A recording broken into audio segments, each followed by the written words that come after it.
A quick note before we start. This fall marks Trending Globally's 5th anniversary, and this is actually our 200th episode. We'll be doing a little more to celebrate in the coming weeks, so make sure to follow the Watson Institute on Instagram or Twitter to hear more about all that. And from everyone here, thanks for listening. Okay, on with the show.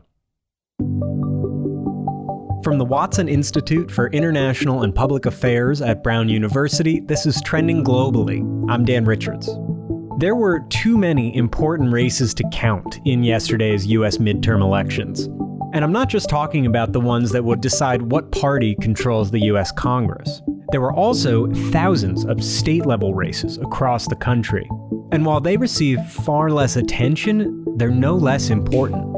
And that's because whether we're talking about gun control, reproductive rights, the pandemic response, education, or public safety, so many of the policies and programs that affect Americans originate not from DC, but from the states. So on this episode, we're going to turn our attention to the states. What powers do they have? How do these governments work in practice? And what role can citizens play in shaping them? You're going to hear from an expert on the subject who, brace yourself, might actually make you feel optimistic about the state of American government and politics. Ambassador Suzi LeVine is a visiting senior fellow at the Watson Institute and is leading a study group this fall here called The Power of the States. In it, she's helping students to see the tremendous potential of US state governments to change lives, and the unrecognized potential everyday citizens have to make their voices heard at the state level. You'll hear some examples of well-known state-led programs and movements, as well as some of the unsung ways these governments shape our society.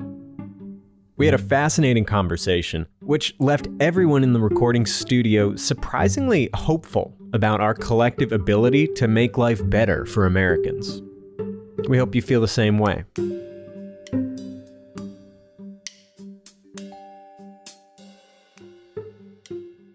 To understand how Suzi views the role of US state governments, it's helpful to learn a little bit more about her winding path into working at the state level. So I've had a very nonlinear career. I graduated from Brown in 1993 with degrees in engineering and English and looked for where I could communicate technology to non-technologists and landed at Microsoft over in the Pacific Northwest. In 2007, Suzi volunteered on the Obama presidential campaign, which sort of started my path down the engagement in civics. She was still working in tech, but got more and more involved in politics and worked again on Obama's second presidential campaign in 2012. And in 2014, the president nominated me to be his ambassador to Switzerland and Liechtenstein, where I served from 2014 to 2017. While in Switzerland, she became fascinated with the government's commitment to training and supporting working people, specifically through their robust state-run apprenticeship model. These are programs that train people in hundreds of fields and careers, and it's actually the most common type of post-secondary education in Switzerland. And that's where I gained my, as I call it, my joie de job. That joie de job, as she calls it, is the passion for figuring out how governments can make life better for workers, especially back home in the US. Not just apprenticeship, but how the workforce system works and the importance of helping everybody access the dignity of work. But this is not an episode about the Swiss apprenticeship model and how to bring something like it to the US, although we should do one on that sometime too. I'm bringing this up because this passion then played a central role in her next position. Working for Governor Inslee, running his Employment Security Department. That's Governor Jay Inslee, back in her home state of Washington. And then working for President Biden, running the Employment and Training Administration at the start of his administration. Maybe it's because Suzi has worked in so many different realms, or maybe it goes all the way back to her education as an engineer, but her passion seems to be less in the politics of government and more in the systems of governing itself. And as she came to see in her time in public service, state governments are so much more important and effective than many Americans seem to realize. And often, changes within states are building blocks to change at the national level. One famous example of this that Suzi explored with her class at Watson and that we started our conversation with, the campaign for marriage equality. A lot of people think that marriage equality happened when the Supreme Court upheld the Obergefell decision. That, of course, was the 2015 Supreme Court decision that declared it unconstitutional to ban same-sex couples from marrying. It effectively enshrined marriage as a constitutional right. That really was the culmination and the end of that point, and not the beginning. The beginning actually was Evan Wolfson writing a thesis that he enumerated how it's a constitutional right for marriage equality. Evan Wolfson is a lawyer and activist, and the thesis Suzi's referring to is his 1983 law school thesis, which laid out a legal case for allowing same-sex couples to marry. At the time, it was a far-out position, but Evan Wolfson was committed to the cause. He started working for Lambda Legal, one of the nation's largest LGBTQ+ civil rights organizations, and became the spokesperson for the budding campaign for marriage equality. Wolfson and many others developed a strategy that put an emphasis on working at the state level. In some cases, working on legislation, in some cases, working on initiatives, which an initiative is what a direct democracy can do, where the citizens pass legislation and not necessarily the legislature. And then the other mode was judicial, and where there might be court cases that would then bear out the constitutionality of marriage equality. One reason they focused so much on the states, they found that at the state level, certain partisan divides could be overcome in a way that was almost impossible in national politics. One example that Evan Wolfson relayed to Suzi and her class at Watson. About a New York State Republican legislator who had a disabled grandchild and related this opportunity to respect the rights of individuals to his relationship with his grandchild and the opportunities for his grandchild. And that there were a lot of unlikely partnerships that they had. And so in that example, the Republican legislator in New York, he was spoken to on the level of someone who's seeking, more equality for someone in his life who's different from other people in some way. Exactly. Another reason that politics at the state level are more unpredictable and fluid than those at the national level. You also have a much more direct accountability. A state legislator is in the grocery store next to their constituents. Or it's also very easy for individuals to go and testify before their state legislature if there's an issue on which they're passionate, or to go and advocate for that issue with their state legislator who probably lives around the block. Evan Wolfson, along with organizations like the Gill Foundation, as well as working with countless organizers and activists, pushed state elected officials in the direction of supporting same-sex marriage. What the Gill Foundation also recognized was the importance of supporting those legislators who would support and uphold marriage equality and trying to displace those who wouldn't. And again, it wasn't necessarily along party lines that this orientation happened. And what they ultimately were able to do is to help enough people in enough places to understand and recognize that people in their lives deserve the opportunity to love who they love, and really to bring it back to that and go state by state. It, of course, wasn't a direct, linear process. There were plenty of setbacks. But by the time it made it to the Supreme Court, there was enough momentum moving forward that it was upheld at the Supreme Court.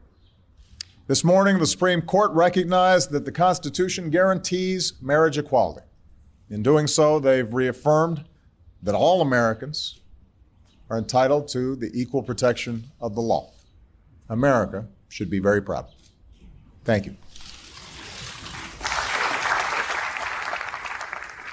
Of course, when a state-level campaign leads to a U.S. Supreme Court decision, it's relatively easy to see how states can affect change.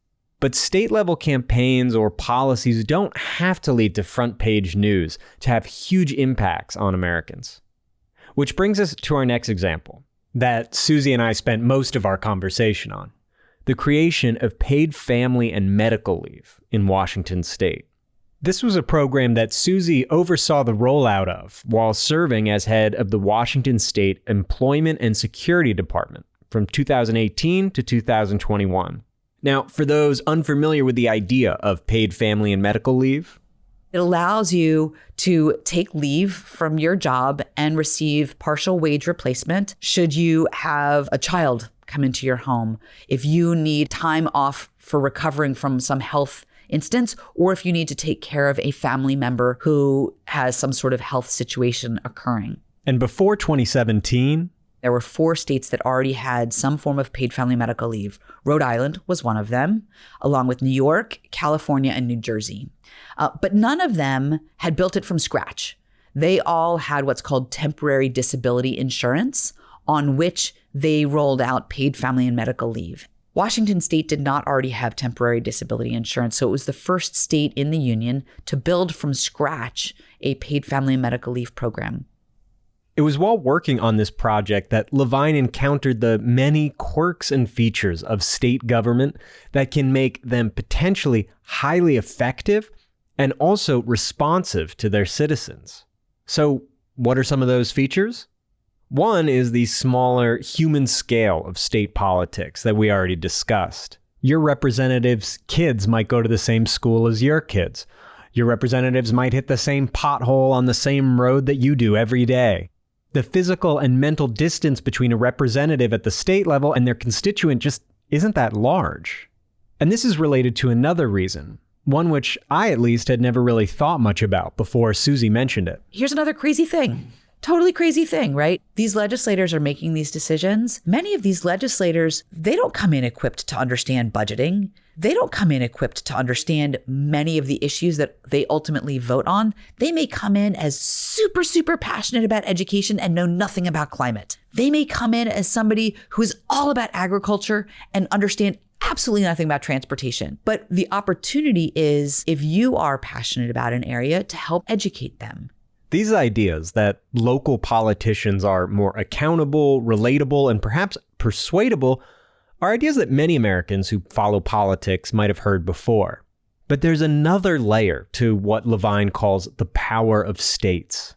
It's a layer that's a little more in the weeds, a little less romantic sounding than convincing your legislator to take a new position on something while you're chatting with them at the grocery store. But as Suzi explains, it's no less important. It can sort of be summed up by an assumption Suzi had going into the process of rolling out paid family medical leave. An assumption which you might have about state government too. When I got into state government, I always thought everything was law-based, right? And the laws get things done. Laws are not actually operational. What do you mean by that? Laws need instruction manuals. And the instruction manuals themselves are the rules and regulations that you'll see. And then there's something that's even more nimble than that, and that's guidance. How do you even understand these rules and regulations? And so it is the agencies and the public servants themselves who take the laws and work with the lawyers on how do you interpret this law? How do you implement this law? This is true almost no matter the law. Whether that is distributing money, whether that is building new systems, whether that is creating interfaces for citizens to engage with their government and utilize services being provided, most of that is guided by regulation and rules. And those details, they matter a lot. The same law can be implemented in multiple different ways based on the rules and the regulations. And rules and regulations are a spot where, in many states, citizens might have more power to make change than they realize. Creating rules and regulations in the state of Washington, for example, it's a very public process. Any individual can engage in rulemaking. A person can come and say, I want this particular rule. This is how it affects me. I want to change my community in these ways. Or this law isn't meeting all of what we need. Let's actually come and adapt the rule to shift it this way. And so a lot of people don't understand that. I personally didn't until I joined state government.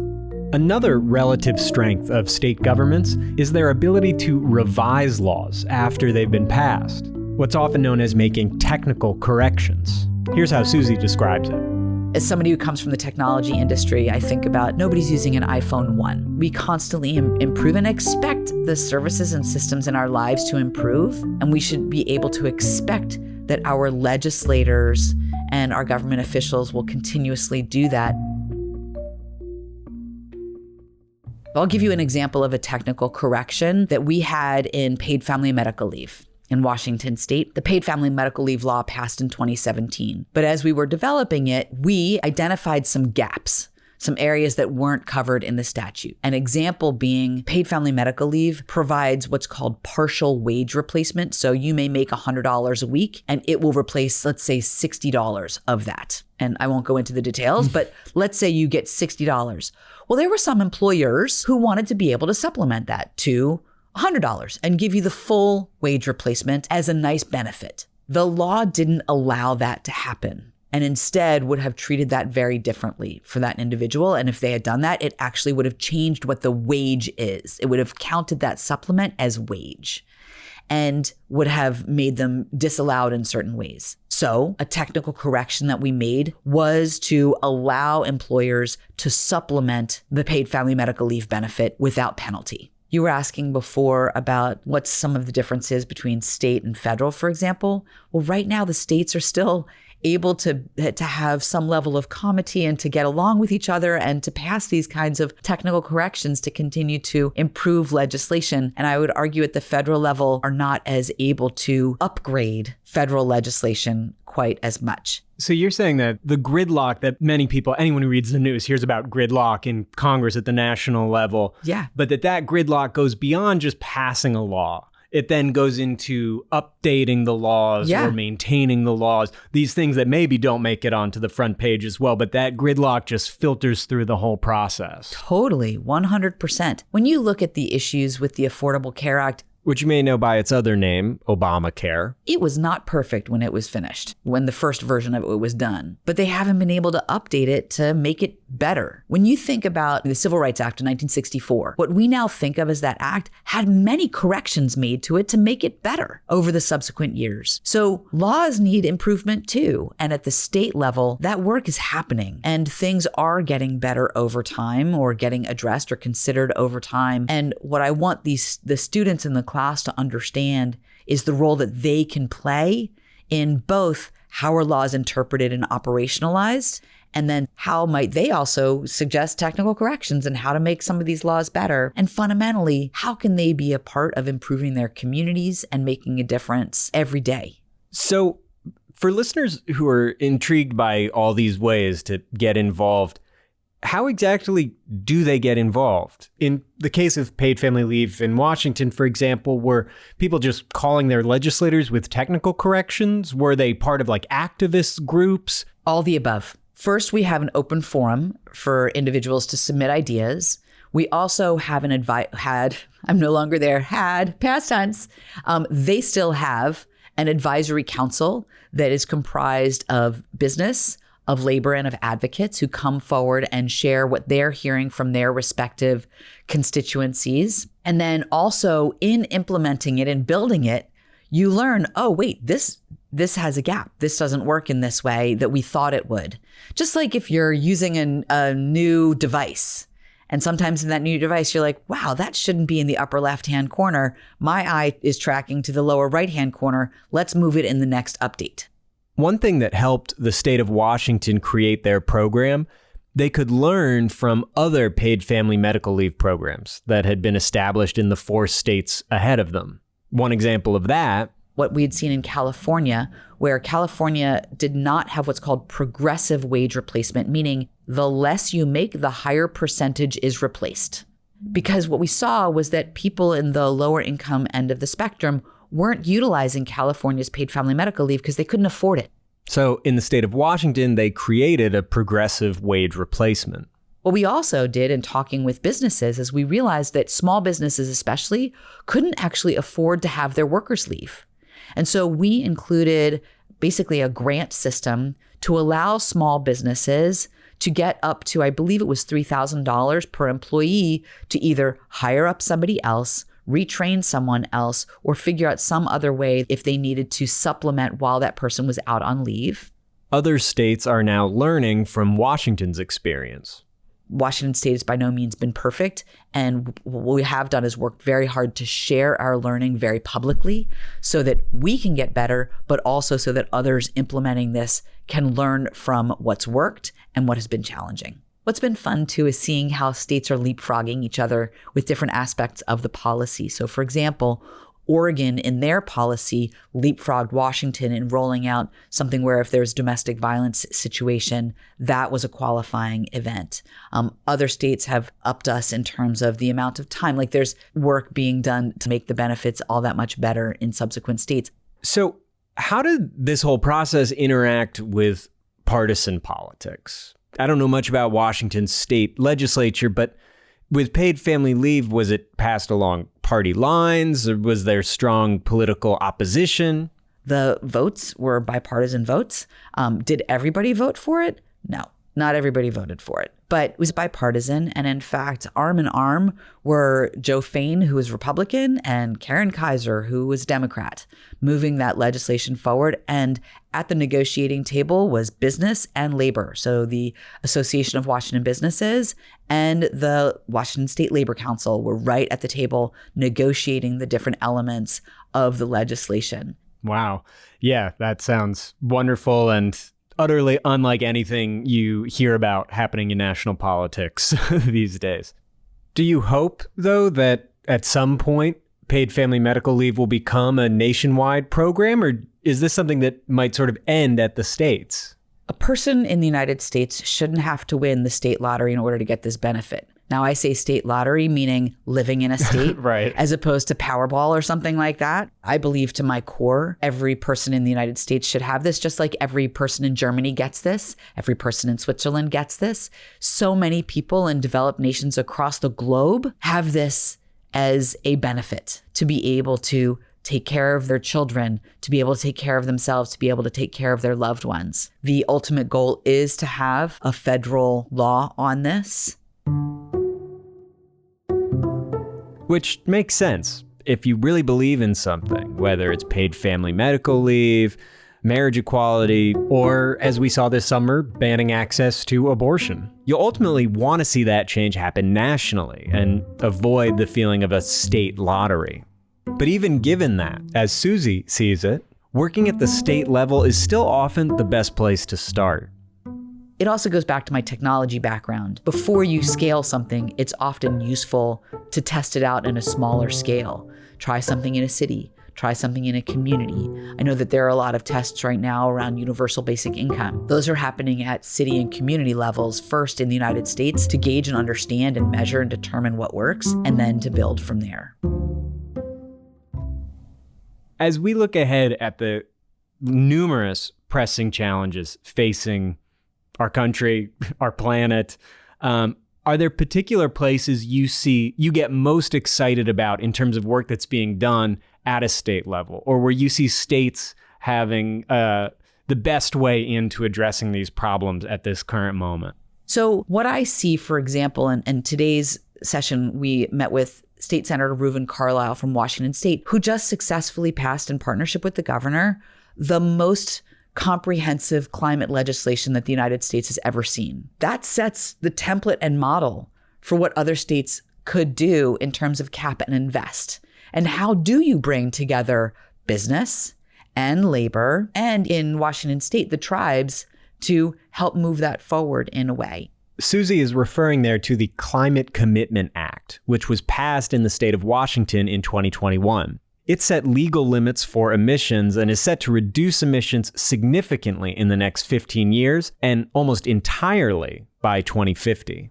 So I do think that areas related to climate, and when you look at jurisdiction, land use and things like that, are typically more state-oriented. That said, the federal government certainly has a lot of domain, but there are areas that are going to be more focused on the states than they are on the federal government. But I tend to recognize that even if something could and should be federal, a great place for it to start is locally.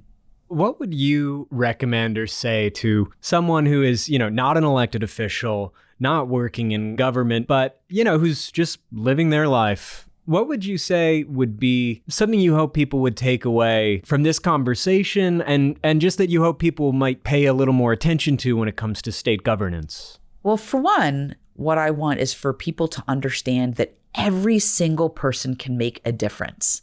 Their voice matters. Their vote matters for darn sure. And there are so many ways for them to have impact on the issues and areas on which they care. Many people only have in their viewfinder how to do it on a federal level. And what I want them to understand is that much of what impacts their lives is actually at the local and state level. And especially at the state level, there are many mechanisms and partners and state legislators who are waiting to hear from them. As Suzi makes clear, working at the state level, though, isn't easy. It still requires dedication, creativity, and above all, patience. When we see headlines marking a national transformation on some aspect of American life, it's often the result of decades of work that had been done at state and local levels before it. One example of which we saw clearly last summer. When you look at the Dobbs decision that recently happened with regards to a woman's right to choose that overturned Roe, regardless of where you fall on the policy, what's really interesting to look at is that was a 40-year march that those individuals worked at the state level. And again, like the marriage equality, they did it in a multimodal way, and they had those elements in place, those trigger laws in place very effectively. So whether or not I agree with what they were trying to do, what I admire is their patience and their persistence and their unlikely partnerships that they put in place in order to move something that they were passionate about forward. As you're describing that example and just in this conversation, it feels like it's pulling a curtain back and you see so many of the most headline-grabbing issues in domestic politics. When you start looking at them a little more closely, it's things that were happening at state levels that have bubbled up over years or decades, whether it's gun control, voting rights. I mean, it's unbelievable. Transgender sports, right, is happening now. You can look at many of these different areas. If individuals go and look at the docket and the policies that are being put forward by different individuals at the start of their respective state legislative sessions, it's really fascinating. Part of what brought Suzi to the Watson Institute, though, is her desire to share this passion with students. As she sees it, students and young people might be best positioned to get involved in state politics, even in the more esoteric details, like rulemaking and technical corrections. Students, it's almost like they have an extra glow in coming in and talking with these state legislators and or with other entities or in the executive branch of a state. Everybody wants to talk to students. Just their passion, and they have a special superpower that they should be utilizing. So it sounds like if you're a student especially, but even if you're not a student, if there's something you care about, get involved at the state level might be one of the best ways to start sort of making progress in that domain. 100%. Well, Suzi LeVine, Ambassador LeVine. Please call me Suzi. Okay, Suzi, thank you so much for talking with us on Trending Globally. Well, thank you so much for what you're doing. I appreciate it.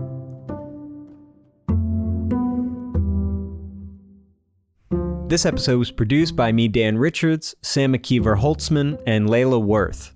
Our theme music is by Henry Bloomfield. Additional music by the Blue Dot Sessions. If you like the show, leave us a rating and review on Apple Podcasts, Spotify, or wherever you listen. It really helps others to find us. And even better, recommend the show to a friend who you think might like it. If you have any questions, comments, or ideas for guests or topics, send us an email at trendingglobally@brown.edu. Again, that's all one word, trendingglobally@brown.edu. We'll be back in 2 weeks with another episode of Trending Globally. Thanks.